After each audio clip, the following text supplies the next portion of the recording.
Dios les bendiga en esta hora. Vamos a tener nuestro devocional, el cual se titula El triunfo de Jesús. Para estos momentos el Señor ya había ascendido a los cielos, ya había descendido el Espíritu Santo, y la promesa del Señor que Él les había hecho tanto a los apóstoles, pero en especial al apóstol Pedro, de que Él abriría el reino o la iglesia, y aún se estaba ya cumpliendo. Cuando Él le dijo ahí en Mateo capítulo 16 versos 19, y a ti te daré las llaves del reino de los cielos, y todo lo que atares en la tierra será atado en los cielos, y todo lo que desatares en la tierra será desatado en los cielos. Pero sobre todo, la máxima promesa que le hizo al apóstol Pedro, de que el reino o la iglesia estaría fundada o fundamentada en la confesión que él hizo. Cuando Cristo le pregunta, ¿quién dicen ustedes que soy yo?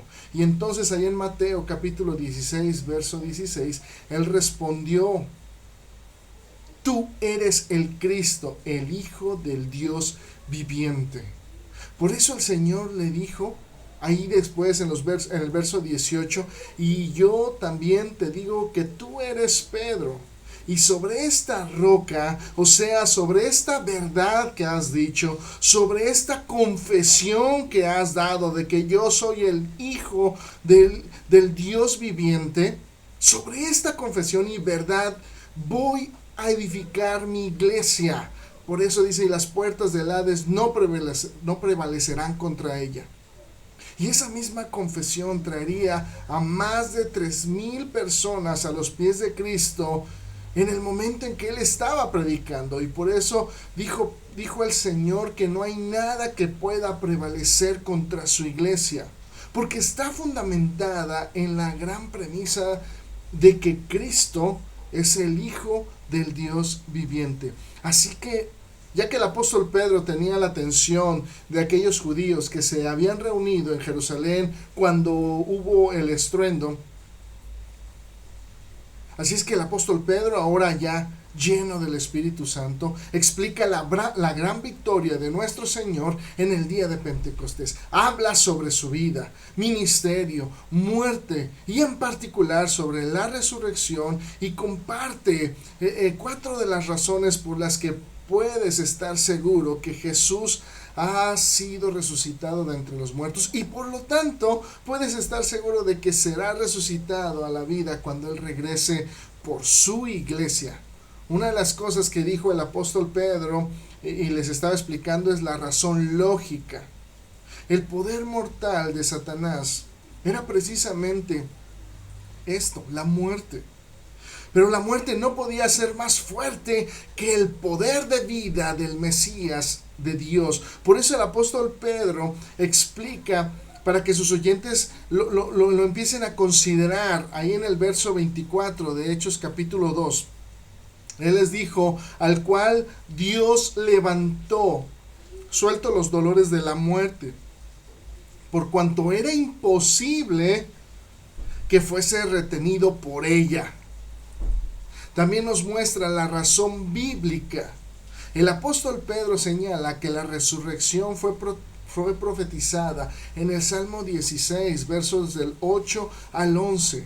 Cuando el salmista decía, a Jehová he puesto siempre delante de mí, porque está a mi diestra, no seré conmovido. Se alegró por tanto mi corazón y se gozó mi alma, mi carne también reposará confiadamente, porque no dejarás mi alma en el Seol, ni permitirás que tu santo vea corrupción. Me mostrarás la senda de la vida, en tu presencia y plenitud de gozo, delicias a tu diestra para siempre. Eso es lo que usó el apóstol Pedro para mostrar que ya estaba profetizado. Por eso el apóstol Pedro afirma que estas palabras provienen de parte de Dios cuando él usó al rey David. Imagínense, David, él mismo dijo, y precisamente esas son las palabras del apóstol Pedro cuando él les dijo, David, en los versos 30 y 31 y de Hechos capítulo 2, él les dice, siendo profeta y sabiendo que con juramento Dios le había jurado que desde su descendencia en cuanto a la carne levantaría al Cristo, para que se sentara en su trono. Viéndolo antes, dice, habló de la resurrección de Cristo, que su alma no fue dejada en el Hades, ni su carne vio corrupción. Ahí está, decía el apóstol Pedro, la base bíblica, la base personal o la razón personal. El apóstol Pedro cuenta su propio testimonio para darle fuerza a lo que Dios había prometido y había hablado a través del rey David. Ahora, el apóstol Pedro da testimonio, podía dar fe de que la resurrección del Señor Jesús había sido una realidad. Por eso él dijo, a este Jesús resucitó Dios, de los cuales dice, nosotros somos testigos. Y número 4 dice la razón vivencial o tangible. La experiencia del Espíritu Santo es en sí misma prueba de la resurrección. Tras la vida, la muerte, la resurrección y la ascensión del Señor Jesús, vino el acto final de su ministerio de salvación. Por eso, dice la Escritura ahí en el verso 33, así que, exaltado por la diestra de Dios, y habiendo recibido del Padre la promesa del Espíritu Santo, ha derramado esto que vosotros veis y oís.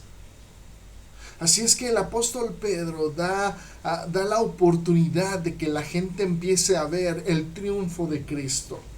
Y el triunfo de Cristo es precisamente lo que empieza el apóstol Pedro a ver y a abrir y a mostrar lo que sería la iglesia del Señor. Aquella experiencia no se limitó a los que estaban presentes en el día de Pentecostés. Es para todo aquel que le pueda recibir en su corazón. Por eso dijo el apóstol Pedro en el verso 39, porque para vosotros es la promesa, y para vuestros hijos, y para todos los que están lejos, para cuantos el Señor nuestro Dios llamare.